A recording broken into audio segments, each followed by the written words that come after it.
sa inyo kung saan ako paghimo og moringa tea.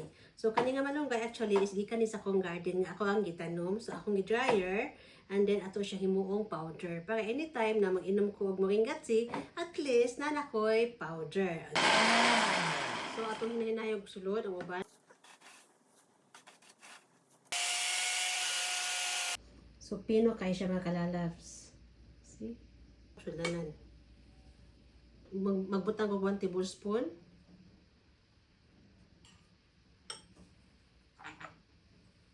Okay. Mga inani mga kalalabs, pwede ba naghimo ko kanina no? So kani siya. Yung sakti bitaw nga kuton. So pwede ka na ako inini tubig. And then mulutaw man siya no. Yan, may green na color. This is my moringa powder and this is my moringa tea.